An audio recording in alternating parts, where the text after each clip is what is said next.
আসসালামু আলাইকুম, আমি জেএস স্বচ্ছ from Android studio. Adobe Photoshop টিউটোরিয়ালে আপনাকে স্বাগতম। আপনি যদি কম্পিউটার ব্যবহার করেন বা কম্পিউটার সম্পর্কে সামান্য ধারণা থাকে, তাহলে আমার বিশ্বাস আপনি অ্যাডোব ফটোশপ সফটওয়্যারের নাম শুনেছেন। ফটোশপ শিখতে অনেকেই চায়, কিন্তু সহজ নয়, আবার কঠিনও নয়। আমি আমার দীর্ঘ অভিজ্ঞতা পেয়েছি, ফটোশপ শেখার জন্য প্রয়োজন সবচেয়ে বেশি তা হলো ধৈর্য এবং প্রচুর পরিমাণে প্র্যাকটিস। এই দুই জিনিস যার নেই, আমি বলবো তার ফটোশপ শেখার দরকার নেই। ঘাবড়াবেন না। তবে হ্যাঁ, আমার বিশ্বাস যাদের এই দুই জিনিস ধৈর্য ও প্র্যাকটিস করার ইচ্ছা আছে, তারা ইনশাল্লাহ আমার এই টিউটোরিয়ালগুলো ভালো করে মনোযোগ সহকারে দেখলে অবশ্যই পারবেন। আর প্রতিটি পর্ব প্রথম থেকে শেষ পর্যন্ত মনোযোগ সহকারে দেখুন, কেননা আপনি প্রতিটি পর্বেই থাকছে টুলস এবং ইফেক্টের নানাবিধ ব্যবহার। আর যারা টুলস, ইফেক্ট এবং কালার কম্বিনেশন ভালো বুঝবে, তারাই সাকসেস সফল হবে। আপনি জিনিসটা নাও দেখতে পারেন, তাতে আমার ক্ষতি হবে না, কিন্তু আপনার লস হবে সেটাও বলবো না। তবে আপনি পুরোপুরি শিখতে দ্বিধাবোধ করবেন বা পুরোপুরি শিখতে পারবেন না, বাধাগ্রস্ত হবেন। ওকে, থ্যাংক ইউ। আমরা শুরু করছি। হাই বন্ধুরা, কেমন আছেন সবাই? আশা করি ভালোই আছেন। আজকে আমরা যে বিষয় নিয়ে আলোচনা করব সেটা হচ্ছে ফটোশপ ইফেক্ট। আপনারা দেখতে পাচ্ছেন যেখানে লাল রেড কালিতে লেখা মাল্টিবক্স ইফেক্ট, অর্থাৎ যেই ওয়ার্কটা আমরা যে ডিজাইনটা ইফেক্টটা করব সেটার নাম দিয়েছি আমরা মাল্টিবক্স। আর ইফেক্ট তো বুঝতেই পারছেন, ফটোশপের বিভিন্ন ইফেক্ট ইউজ করে এই কাজটা সম্পন্ন করব। তো এই কাজটা করার জন্য আমরা যেটা মূলত প্রধান যে তিনটা টুলস ইউজ করব সেটা হচ্ছে গ্রেডিয়েন্ট টুলস, ফিল্টার আর টাইপ টুলস। তো এর মধ্যে গ্রেডিয়েন্ট টুলসের একটা হালকা ধারণা দেওয়া হয়েছিল আপনাদেরকে দ্বিতীয় পর্বে, তো সেখানে ভালোভাবে বোঝা যায়নি। আসলে কিছু কিছু টুলসের ব্যবহার এরকম হুট করে বোঝানো যায় না, এরকম কাজের ক্ষেত্রে চলে আসে। তো সে ঠিক এরকমই হয়েছিল গ্রেডিয়েন্ট টুলসের ব্যবহারটা। এখন আপনারা ভালোভাবে বুঝতে পারবেন গ্রেডিয়েন্ট টুলসের, যদিও নানাবিধ বিভিন্ন ধরনের কাজ আছে। তো আজকে আমি একটা ব্যবহার শেখাবো গ্রেডিয়েন্ট টুলসের, আর এটা হচ্ছে আপনাদের শেখাবো ফিল্টারের কিছু ইফেক্ট দেখাবো, আর হচ্ছে টাইপ টুলের ব্যবহার দেখাবো। তো ঠিক আছে, কথা না বাড়ি আমরা চলেন শুরু করে দিই। এটা করার জন্য আমাদেরকে যা করতে হবে, প্রথমে আপনারা জানেন যে আমি তৃতীয় পর্বে শর্টকাট কি নিয়ে কিছু আলোচনা করেছিলাম আপনাদের সাথে। তো আমরা যদি নতুন একটা পেজ নিতে যাই, নতুন একটা পেজ নেওয়ার জন্য আমাদেরকে যে কাজটা করতে হবে সেটা হচ্ছে গিয়ে, নতুন একটা পেজ নেওয়ার জন্য যে কাজটা হচ্ছে ফাইল, নিউ, Ctrl+N। সো আমরা এখন আর অপশন ইউজ করবো না, শর্টকাট কির মাধ্যমে দ্রুত কাজ সেরে ফেলবো। ঠিক আছে, আমি নতুন পেজ নিয়েছি Ctrl+N। তো Ctrl+N নিয়ে এখানে আমরা এটার নাম দেবো, মনে করেন যে মাল্টিবক্স।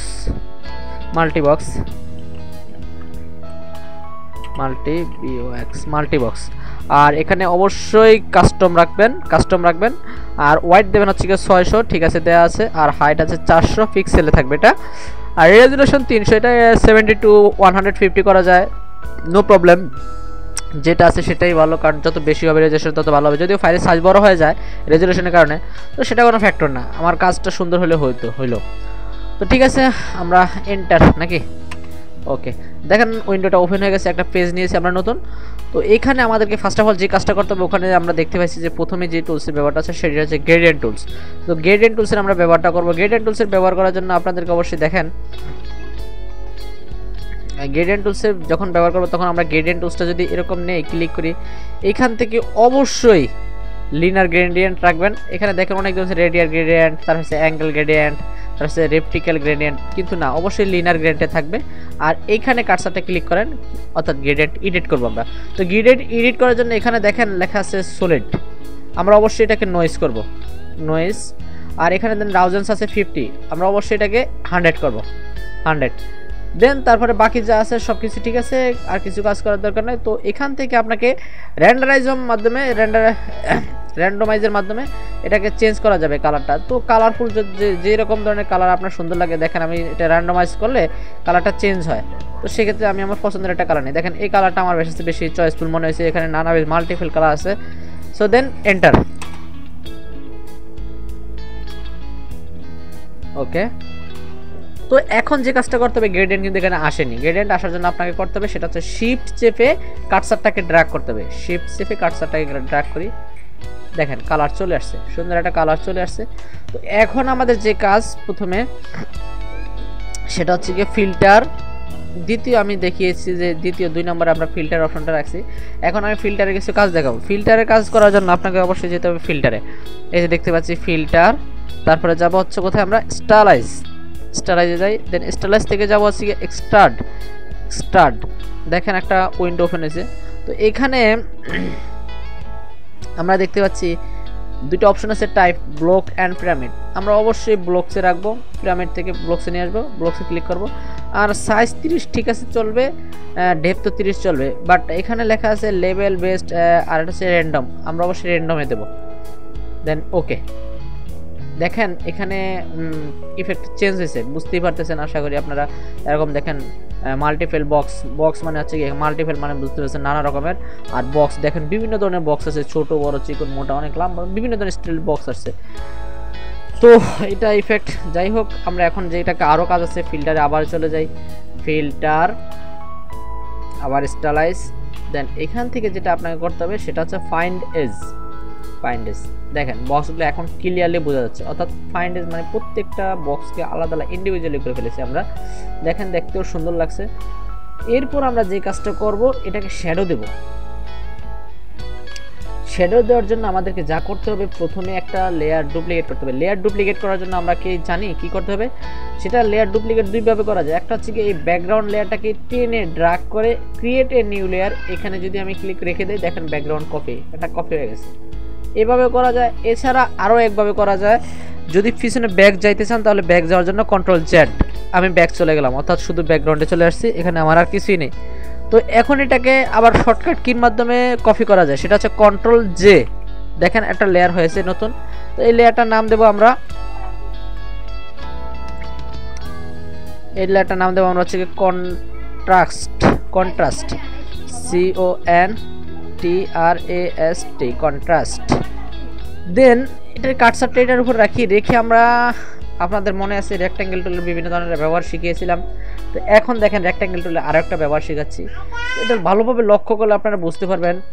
আমি যদি রেক্ট্যাঙ্গেল টুলটা নিয়ে জাস্ট এই জায়গাটুকু আমি সিলেক্ট করব। দেখেন আপনারা দেখতে পাচ্ছেন কিনা আমি জানি না, এই যে দেখেন কাটসারটা দিয়ে রেক্ট্যাঙ্গেল এই ছোটো জায়গা সিলেক্ট করলাম। তো এটা সিলেক্ট করার পর আমাদেরকে যে করতে হবে, এখন আমরা শেডের কাজ করব। সেই জন্য আপনাকে যেতে হবে অবশ্যই ইমেজ, তারপর হচ্ছে কি adjustment, brightness contrast, image adjustment, brightness contrast. তো এখানে যাওয়ার পরে এখানে আমরা এটাকে 30 করে দেই, 30, আর এটা 0 থাক, অসুবিধা নেই। দেখেন এটা লাইটনেসটা একটু বেড়ে গেছে, আগে ডার্কনেস ছিল বেশি, এখন লাইটনেসটা বেড়ে গেছে। এখন এটাকে যদি আমাদের সারাইতে হয় তো সেটাকে কন্ট্রোল ডি, অর্থাৎ ডি সিলেক্ট দিলে এটা ছেড়ে দেবে, সিলেক্টটা ছেড়ে দেবে, কন্ট্রোল ডি সিলেক্ট ছেড়ে দিল। এখন এই যে আবার নেই রেক্ট্যাঙ্গেল মার্কিং টুলটা নিলাম, এখন আবার পিছনে সাইডের এই জায়গাটুকু নিলাম, এই কর্নারে। এটাকে আমরা আবার শ্যাডো দেবো, অ্যাডজাস্টমেন্ট, ব্রাইটনেস কন্ট্রাস্ট, এখানে মাইনাস করে দিই। দেখি ওখানে তো প্লাস দিয়েছিলাম, এখানে মাইনাস করে দিই, -50। দেখেন ডিপথ হয়ে গেছে, অর্থাৎ কি হইলো, ব্রাইট ডার্ক চারটাই আসলো। মোটামুটি বুঝতে পারছেন লাইটনেস আর ডার্কনেসের বিষয়টা আসছে। তো এখন মোটামুটি কাজ মোটামুটি শেষ। এটা একটা ইফেক্ট ছিল ফটোশপে, ইফেক্ট ছিল ফিল্টারের। তো এখন আমি যে জিনিসটা দেখাবো সেটা হচ্ছে আপনাদেরকে টাইপ টুলের কাজটা কি, আমরা এখানে এর আগে আরেকটা কাজ করে নিই, একটা নতুন লেয়ার নিয়ে নিই, একটা নতুন লেয়ার নিয়ে সেটার নাম দেব বার, BAR, বার। দেখেন আমরা একটা নতুন লেয়ার নিলাম, লেয়ারটার নাম দিলাম বার। লেয়ারটার নাম বার দেওয়ার পরে এখানে আমরা যে কাজটা করব, রেক্ট্যাঙ্গেল মার্কিং টুলটা আবার নেই, রেক্ট্যাঙ্গেল মার্কিং টুল নিয়ে এখানে আমরা কাটসারটা দিয়ে একটা জায়গা সিলেক্ট করি, বারটা দেই। বারটা দেওয়ার পরে এখানে দেখেন ডিলেট ফরগ্রাউন্ড কালার ব্ল্যাক আছে, তো আমরা অল্টার ডিলেট, দেখেন বারটা চলে আসছে। তো বারটা চলে আসছে, সেটা আনইজি ফিল মনে হচ্ছে, কিন্তু একটু অন্যরকম দেখাচ্ছে। সেক্ষেত্রে আমরা কি কাজটা করতে পারি, কি জিনিসটা আরও সৌন্দর্য ফোটানোর জন্য অপারচুনিটিটা কমায় দিতে পারি। অপারচুনিটি যদি কমায় দেয়, দেখি অপারচুনিটি কত করা যায়, 70 করি। এখন ঠিক আছে, মোটামুটি সুন্দর দেখা যাচ্ছে। এখন এটা সারানোর জন্য, সিলেক্টটাকে সারানোর জন্য কন্ট্রোল ডি, অর্থাৎ ডি সিলেক্ট, সাজানোর পরে এখন আমরা যে কাজটা দেখো সেটা হচ্ছে টাইপ টুলের কাজ। টাইপ টুলের কাজ করার জন্য এখান থেকে বিভিন্ন ধরনের টুলস নেওয়া যেতে পারে, ফন্ট নেওয়া যেতে পারে। তো এখান থেকে আমরা সাধারণত ফটোশপের কাজ করলে বেশিরভাগ সময় আমি যেটা করি এরিয়াল ইউজ করে থাকি। এখানে কাজ করে মজা হয়ে যায়। এরিয়াল থেকে গিয়ে গেলে ব্ল্যাক নিলাম, ব্ল্যাক নেওয়ার পরে এখানে দেখেন 40 আছে, তো আমরা এখান থেকে 30 করে দিই। 30 করে এখানে ক্লিক করি। 30ও মনে হচ্ছে বড় হয়ে গেছে। তারপর আমরা আগে লিখি, তাই তো মনে করেন যে লিখি PSOP Photoshop EFFECT Photoshop effect. এটার সাইজ করব কত, 18 দিলাম। হ্যাঁ, ফটোশপ ইফেক্ট 18 দিলাম। তো এই দেখেন কালারটা চেঞ্জ করতে হবে। কালারটা চেঞ্জ করার জন্য আমরা জানি অবশ্যই টাইপ করলে এইটাকে সিলেক্ট করে এখান থেকে কালারটা চেঞ্জ করে দিই, হোয়াইট দেবো।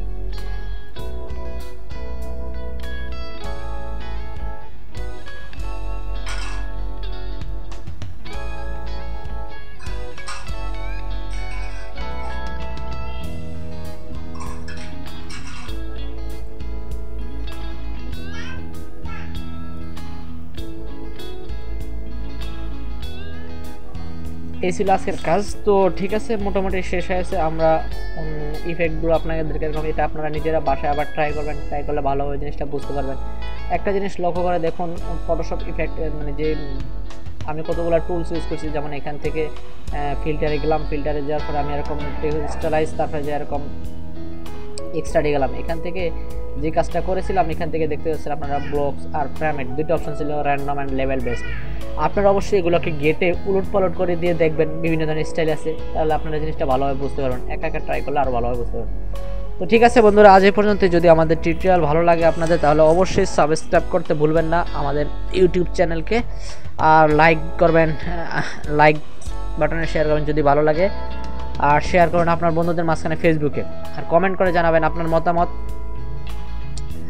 আর যে জিনিসটা যদি হচ্ছে কি আমাদের অন্যান্য নানা রকম যে টিউটোরিয়ালগুলো আমরা এরকম ইউটিউবে রিলিজ করে থাকি, সেই জিনিসটা আপনাদের এরকম পাওয়ার জন্য, নোটিশ পাওয়ার জন্য আপনারা আমাদের সাবস্ক্রাইব বক্সে ক্লিক করুন, তাহলে অটোমেটিকলি নোটিশ পৌঁছে যাবে আপনার জিমেইলে। ওকে, ভালো থাকেন, আল্লাহ হাফেজ।